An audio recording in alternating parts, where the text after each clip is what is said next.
This is not something I know for sure, but my personal theory is that they wanted to squeeze us for money. And because obviously we were a company on the verge of bankruptcy at the time, we did not have money. So they were like, oh, well, if you're going to go bankrupt anyway, we might as well try to look like the good guys in this situation and just completely screw you over.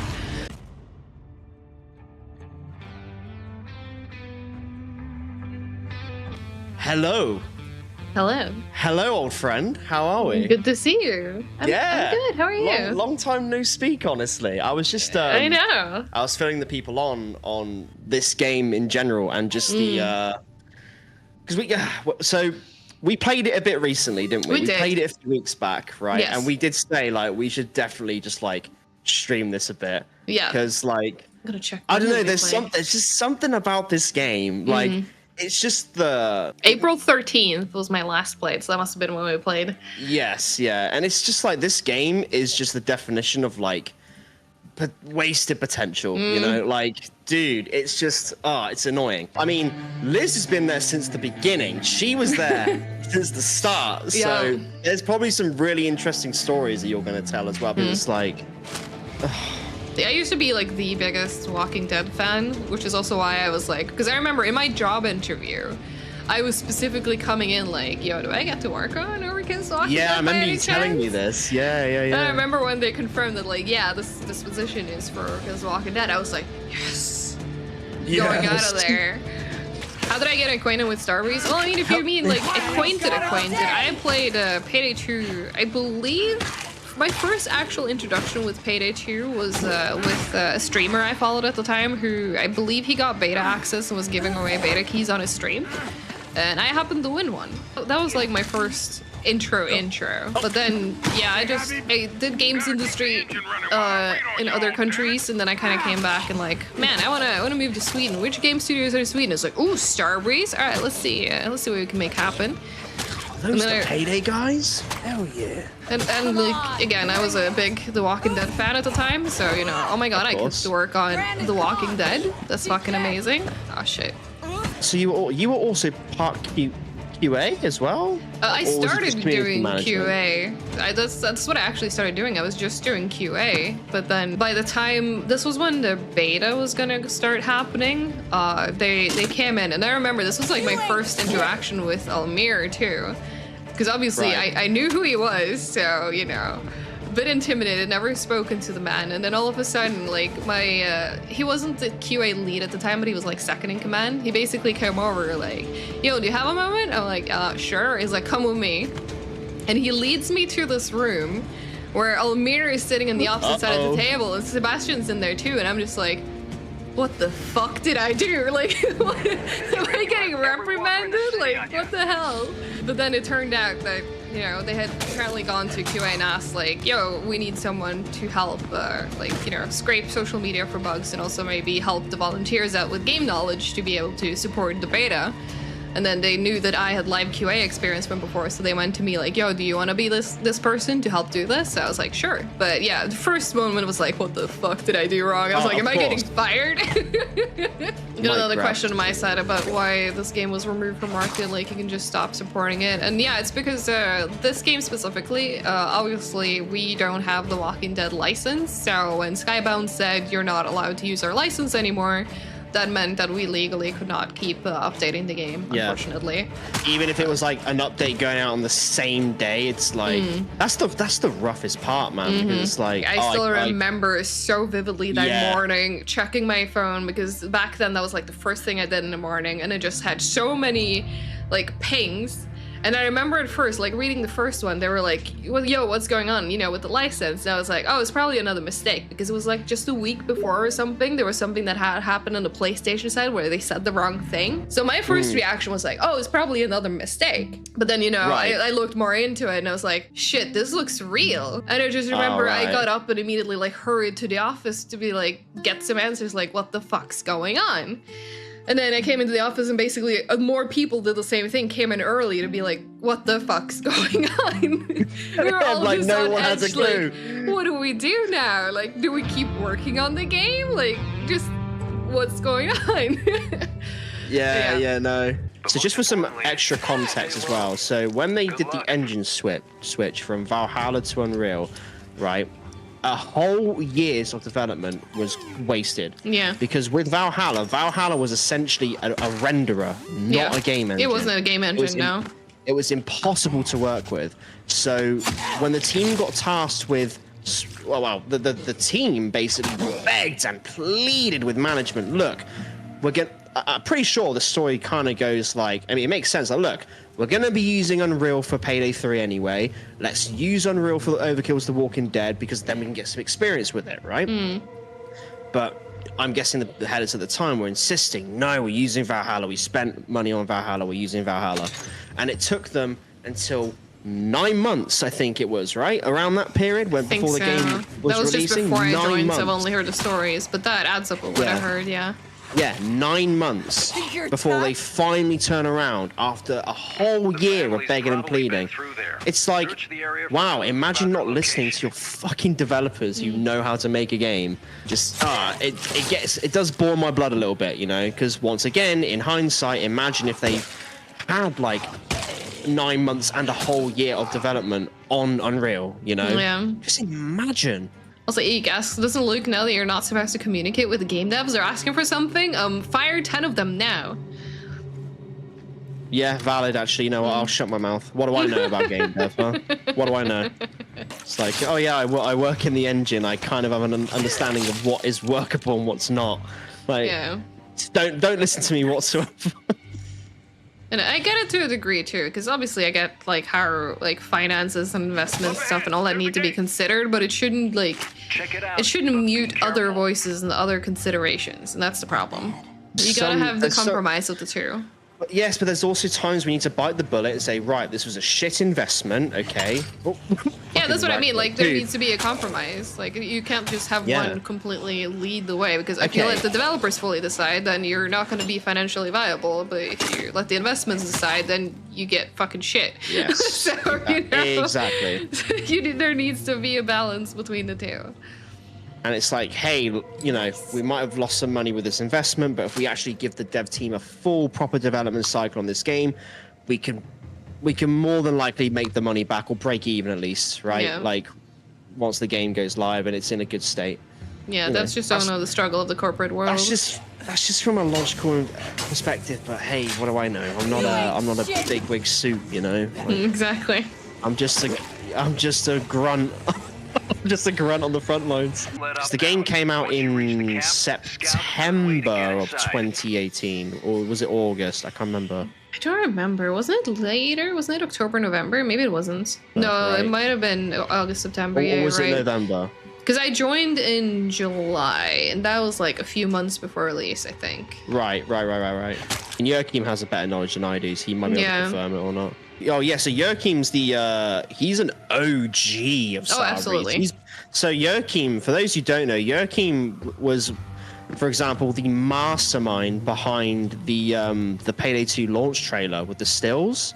All of those stills, I'm pretty sure, were Joachim. Like, he pretty much did all the stills and the animations and stuff for that. I did see that, okay. Found out where the I also really love these cutscenes. They're like genuinely well made. I was gonna say, are these made in? I think they're made in Maya, right?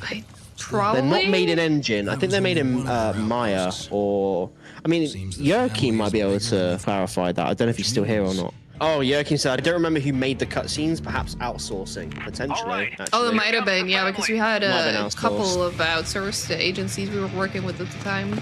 A standard practice for games companies. It's very standard practice. Absolutely, because for certain things, it's usually better to outsource than to, because like there's a lot of work to hire internally, especially if it's something that might not be as sure about the longevity of things. You might just want to temp hire an agency instead of temp hire like a worker.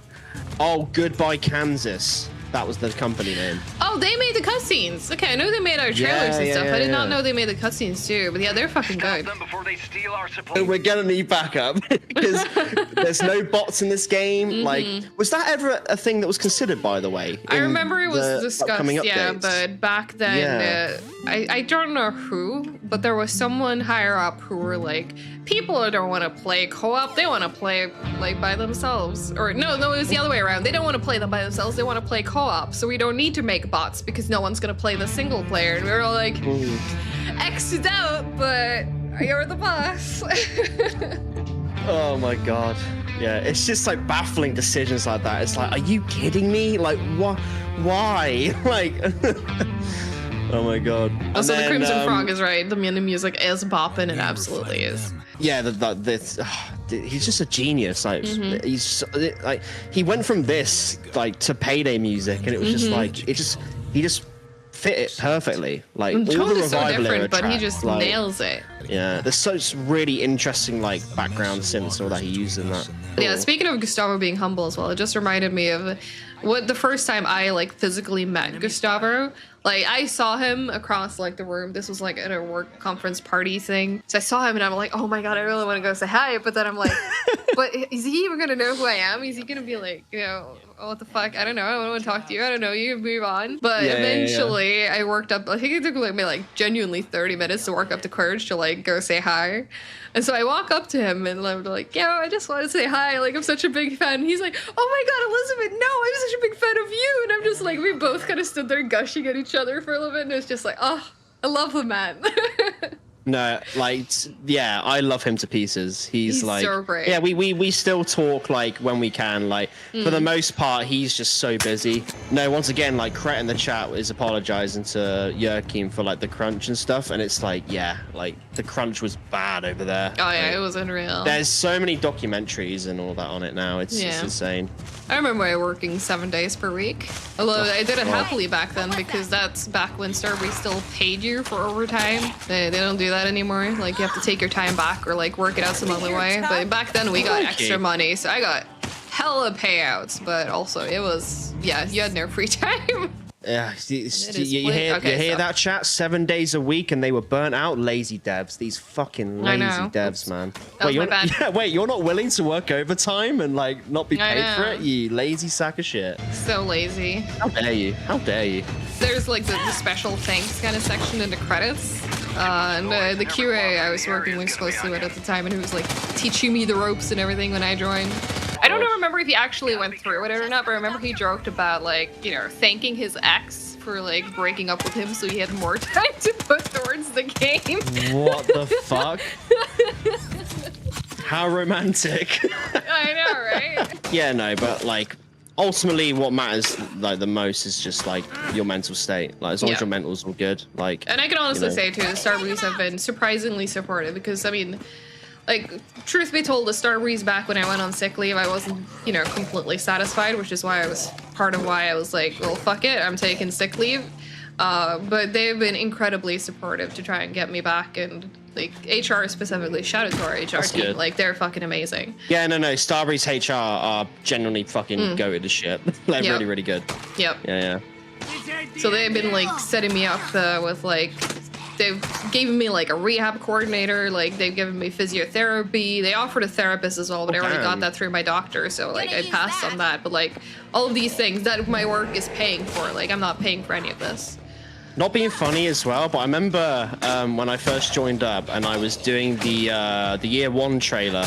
I remember just like how oh shit, I'm down. But during that period of the year one trailer. Like you were my biggest therapist at the time. I remember just like stressing out, like, oh, I don't know what I'm doing, like, you know, I don't know if this is good or not. Like, definitely some of the support that I'm getting is because, you know, Sweden, but some of it is also like Starbreeze didn't have to give me a rehab coordinator. Like the government gave me like a caseworker and everything to handle my sick leave stuff, but they didn't have to do the rehab stuff. That's something that Starbreeze chose to do. But like just for some context for people that have never sort of like worked an office job or anything like that, like so HR are memed on a lot for being like quote unquote useless or, you know, all that kind of stuff essentially. But like once again, I'm sure it's true for some companies too. Like I'm sure. For some companies, yeah, like they're not helpful. But like, I can personally say for like Starbreeze and IGS, like the HR have been fucking amazing. Like so helpful. You know, fun story as well. Like when I first started Starbreeze, it was actually Bo's and Ulf's mom was in the HR team, so she helped me out a lot. Like she was genuinely like the office mom at that point. But she would help me out, like getting my social security number and like getting everything set up and like, you know, getting moved in basically and becoming Swedish. Yeah. ditching your Norwegian heritage and fully embracing the Swedish culture. Exactly. Yeah. I have someone asking, did they know the update was coming out on the day they pulled the license? Because either it was horrible coincidence or Skybound is just senselessly cruel. They knew, because I do remember that Skybound was like very thoroughly involved, because obviously it's their IP and they're very controlling of their IP. So they were deeply involved in like everything. And I remember even like they had like their concept, or they weren't like the person who drew a bunch of the comic stuff also drew like artwork for our releases. So like they knew. They 100% knew. Damn. They must have known, like, because like content was being made like months in advance, like before the launch, right? It must have been like for post-launch content, like, right, we're not going to be able to get this ready for launch, but we can have this ready for post-launch, right? Like the thing that I remember the most is what we didn't even get to do yet, because in season 3 where we're going to do so for those of you who have read the comics or watched the show, I think it was called Terminus. Terminus, that was basically what we were gonna do with season 3, to run into like this different tribe of people that seemed fine at first, but they would turn out to be cannibals. Terminus guys, we were gonna do that, and that's what I remember, because I was like so excited for that. I thought it was gonna be so cool, and then we got shafted. And from the show, so what was it, season 5, episode 1, when they're breaking out of Terminus, I think it is.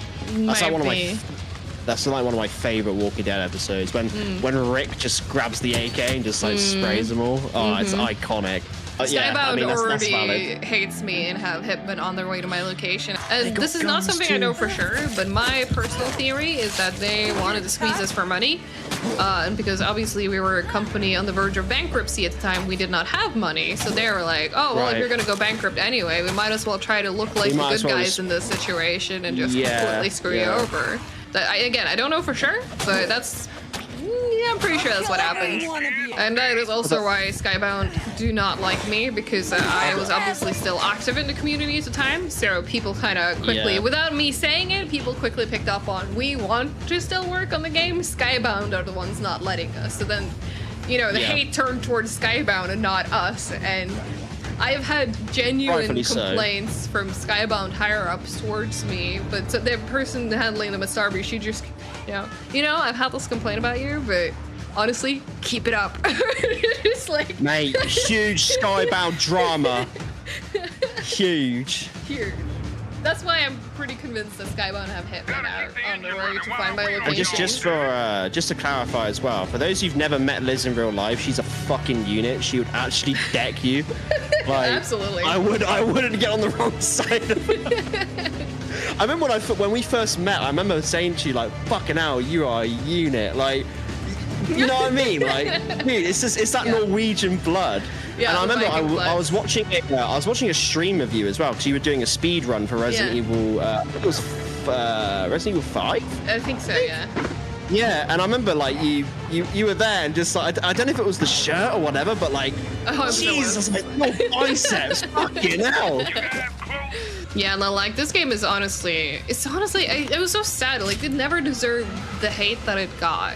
The thing is, I think like the review scores and stuff like that. I mean, like review scores, take or leave it. It's just like the review scores, I guess, were kind of valid, but at the same time they weren't, because once again, it's about context. And when you understand the context of the development cycle, it's like, okay, kind of makes a lot of sense. And I'll say there were some mistakes done in the marketing too, which like I can see how that would contribute. Like it was a wrong target audience and a few other things like for this game. Yeah, when you attract the wrong people, they're obviously not going to like the game and as such going to leave, reviews saying they don't like the game. And I mean, I'm sorry to say it, but it all stems from the top, right? It all stems from the top. Like you gotta look at the very top.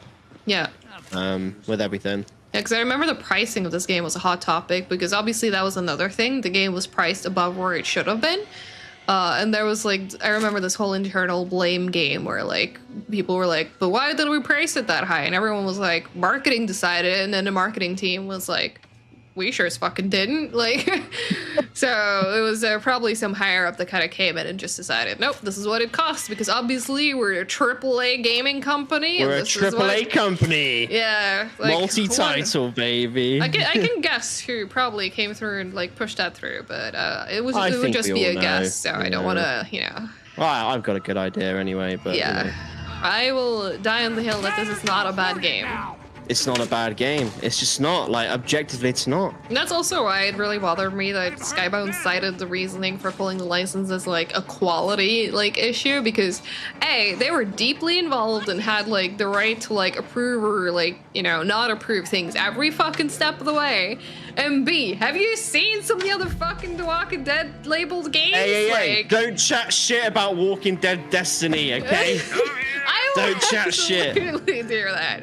Because, like, how can they let those games keep operating and then claim that ours did not have the quote-unquote quality to remain on the market? Like, it's horse shit. Yeah, no, I think it would be interesting to continue development of the game without the license, but I think the other problem is, like, obviously we're not as badly off as we were back then. Like, we're doing much better in that sense, but it's also, would we be able to make this financially viable? I don't know. Absolutely not. No, absolutely not. And if we can't make this financially viable, like, it's a hard case to make to come back and keep working on this game, even if we were to spend the efforts removing the IP from it. Which is why I suggested earlier, like, if like, it's a big if, obviously, which will I don't think it will never happen, but like, if there was an option to bring this game back, it would have to be community driven, like, you know, with the worker modders and volunteers and stuff, like what Raid World War II's doing. Yeah. Because like the Raid World War II, they've still got people working on it. It's a small group of passionate modding people. I think some of us are still basically scarred from working on this. Yeah, like there's just there were so many great ideas post-launch. Like it has the biggest potential for a comeback. And I also know there are some people, like, I'm not gonna name names obviously, but like I know there are some people at the company who genuinely describes working on this game as kind of like a blur, because I mean they might not call it PTSD, but that's basically what it is. Like just like memories from working on this has just kind of been blocked out. I also have a question on my side asking how much was repurposed for Payday 3. I think it'd be surprised how much, because there are quite a few things. I believe some of the weapons were repurposed. There's also a few props. I don't have like a complete exhaustive list or anything like that, but there's definitely stuff that have been repurposed. You know what, like Liz, it would genuinely be amazing. Like you know, we have us too. We have people like Mario, like Mio, of course, is playing it a bit again, doing the streams and everything. Like, if we could generally like get a little cult, get a cult going around this game. Yeah. You know. But Heather had an let's make it a goal to get, like, you know, 30 people online at once. You know what I mean? Like, let's try and get that. Yeah, Chad, what do you think about Overkill's Walking Dead? And I guess the stream in general. Should we do this again? The Liz and Luke podcast. Yeah, it turned into the Liz and Luke podcast, didn't it? Yeah, if I've yapped on too much, let me know. But like, if you guys enjoy the yappening, then yeah, we could definitely do this again. Well, Item says yes, so. Hell yeah.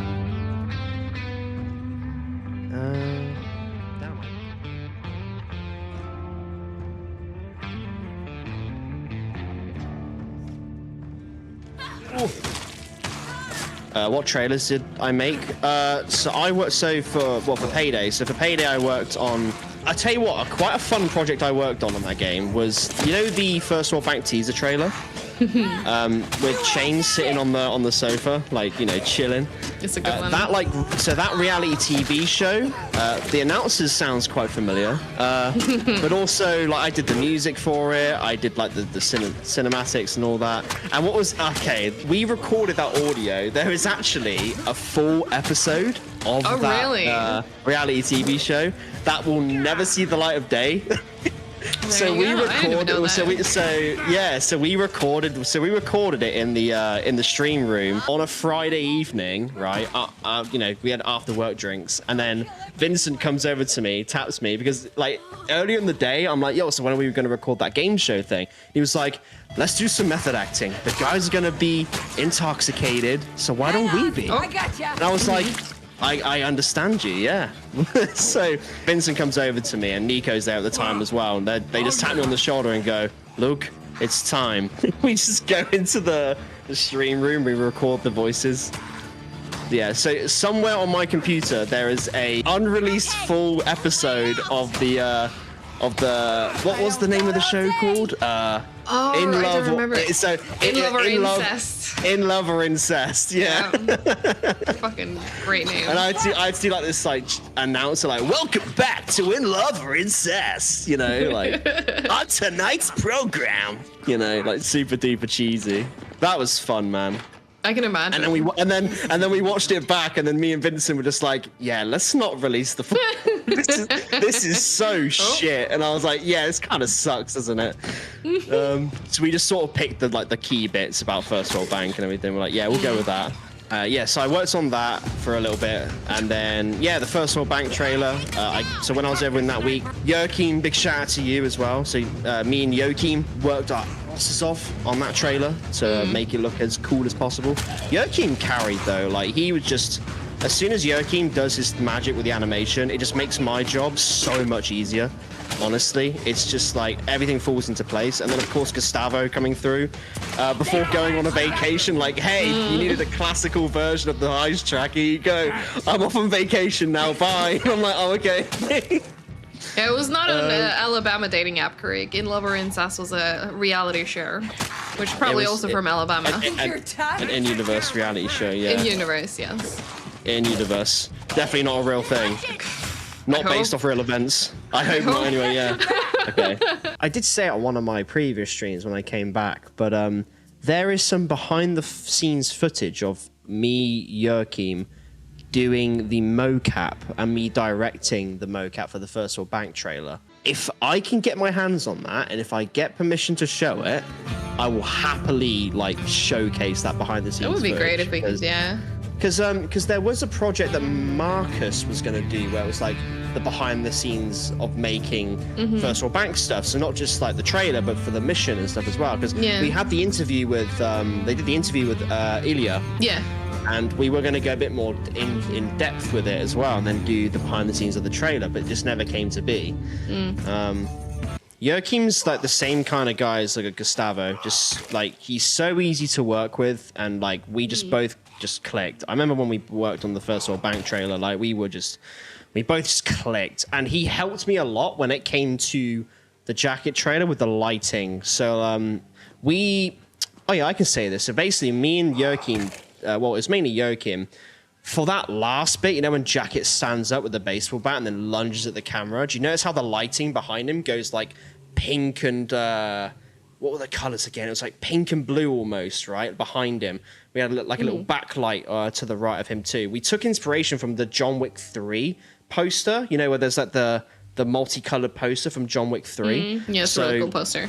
Joachim was like, hey, I've got a cool idea for the lighting here. So I was like, oh, we can give this a try. And it fucking worked like a charm. So I had to kind of like manipulate the lights. So as Jacket was coming closer to the camera, I had to like amplify it in time with the hit. So it was kind of like a bit of a blur and then bang, yeah. But yeah, Joachim was just like so fucking cool to work with on that trailer as well.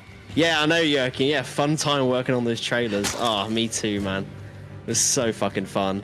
So yeah, after First World Bank, we then did the jacket stuff, and then during that time, during making the jacket trailer, we also flashed back to Sweden.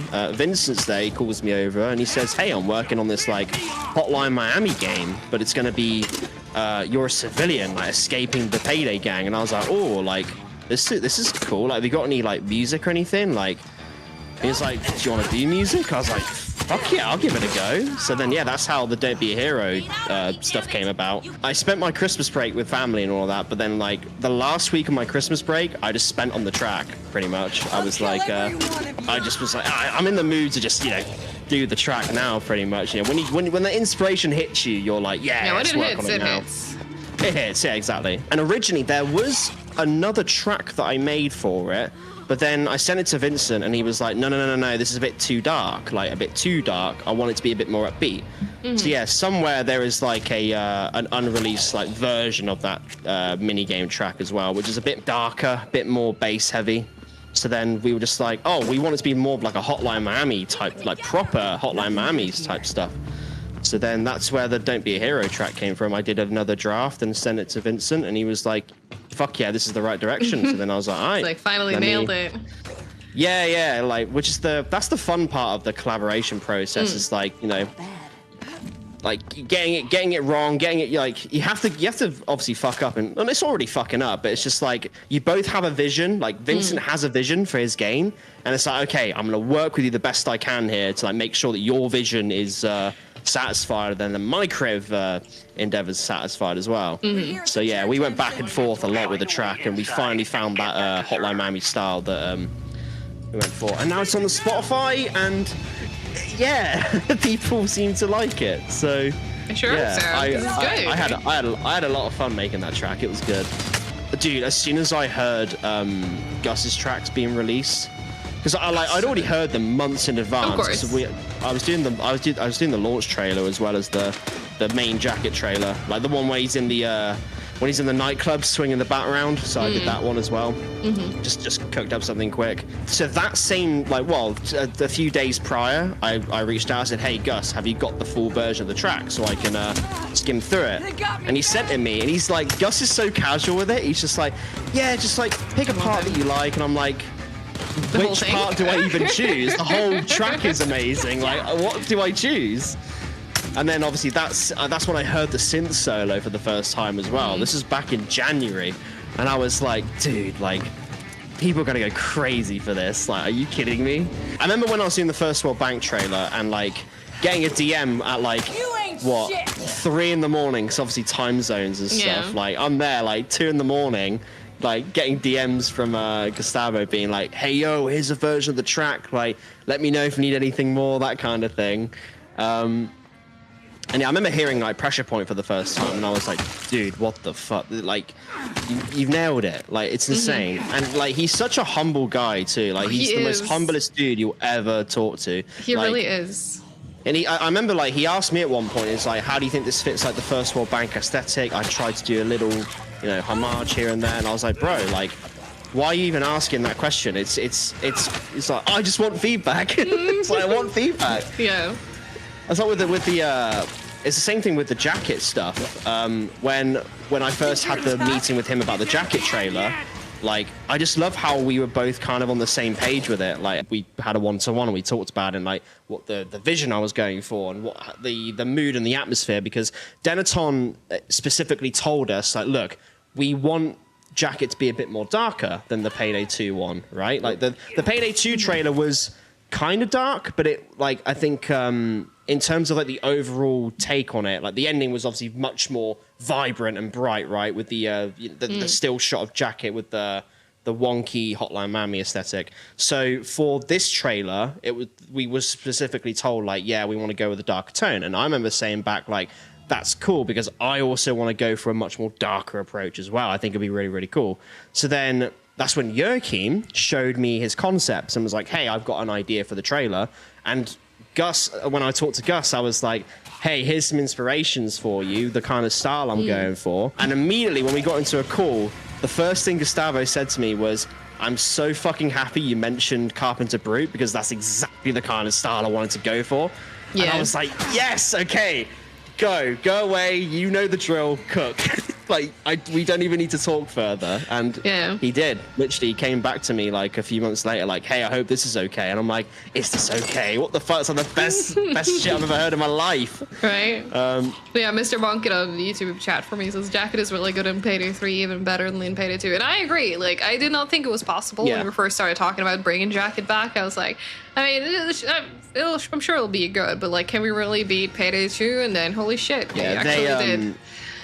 Everyone who was involved in Jacket, like, they knocked out the fucking park. Like, I remember when I first joined up, right, and like Oscar sits me down and goes, okay, so just so you know, like, so you can plan ahead, and if you've got new concepts and whatnot. So the first trailer you'll be doing is First World Bank. I'm like, oh, okay, First World Bank is coming back. I had no idea it was.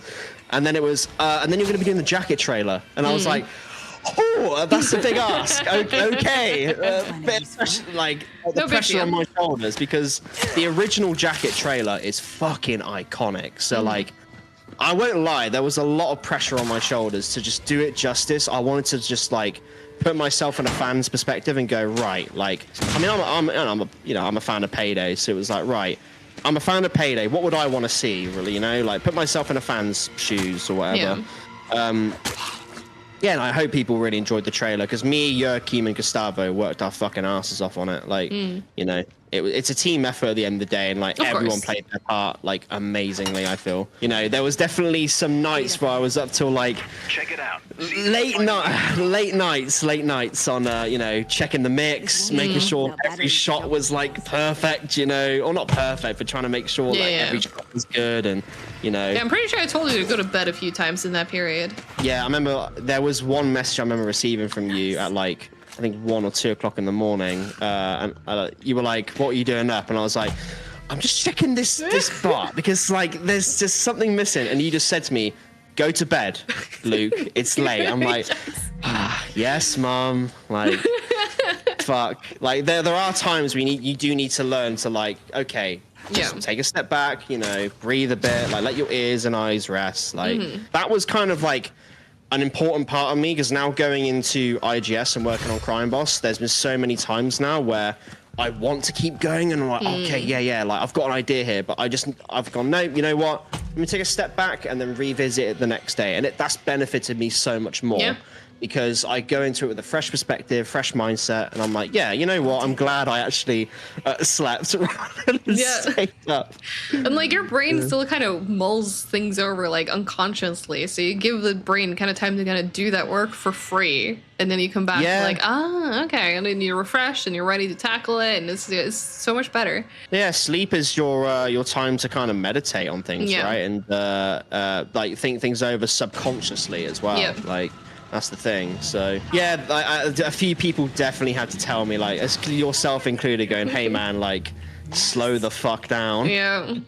Like me and Gus would sometimes like be chatting, like not super late or anything like that, but like for me it would be like in the evening, like just chatting about the trailers or just about life in general. Because some like the thing is with me and Gus, whenever we talk, and it was kind of with me and you whenever we had meetings and stuff as well, it was like 5% of it is like, okay, let's get down and talk to work, and then the next like was like, let's just talk about life. How you doing? How's things? You know, it's important to have those conversations as well. Because it's like, you know, the work stuff, that's important, but what is also important is making sure everyone's okay and there's no pressure on anyone. Like, there's, you know, there is the saying like pressure makes diamonds, and like to some extent that's true, but I definitely prioritize, you know, my health over anything. You know. Because obviously, as we discussed earlier with like this game, for example, it's like there comes a point where it's detrimental to the creative process. Right? Oh, absolutely. Like, you had people sleeping in the offices. You had people passing out from exhaustion, like that kind of stuff. And it's like, bro, that's diamonds not healthy. Can still break. You're right, Item. Yeah, exactly. Diamonds can still break. Like, it's not healthy. Yeah. So I'm sorry for making all the Lukes in chat double take when I say little guy G's name. Oh, yes. Maybe I should say Luke more or less. Yeah, Luke or Lil. No, Luke's fine, honestly. Lil's cringe. A little bit. Yeah. Stop it. You and your stupid gags. Remember the meetings we were in, like in the morning ones, where we were just sleep deprived and we were just like making shitty puns. The amount of times I've just gone, all right, get out, fucking leave the call now. I can't be having this at 8 in the morning. Because like you guys would have like 9:30 meetings, so I'd have to be up at like, you know. Yeah, we don't have those anymore, but yeah, we used to have those. Oh, you don't have them anymore? After I'm gone? We were like, we're done torturing Luke now. Like, it's okay. How convenient. We can scrap these meetings. Bastards. The Starbreeze drama has now escalated. Yeah. How fucking dare you? I feel more offended now, actually. Oh, the contract expired. They didn't really want me on anymore. Oh, that's fine. I can handle that. But no more 8:30 meetings. God, Luke left. Like wrap up the torture device. Wrap up the torture device. Oh. Alright, speaking of Twitter man, fuck you, Twitter man. For the longest time, people thought that I was Twitter man because it just so happened that I was taking a train trip back from I think it was Sheffield to back home, because I think me and Mario went for drinks with a few others as well. And yeah, just I think 30 minutes prior to that, there was a tweet from Payday Twitter Man being like, I'm on the train, guys. Payday Twitter Man's on the train. And then 30 minutes later, I'm like, oh, I've got my Switch. Like, you know, I want to play some Payday 2 on the Switch. Let me tweet out and see what heist I should play. So then the Reddit picked up and then went, hold on a minute. Yeah, Oh, that's really funny. He did a good job hiding that, did he? Yeah.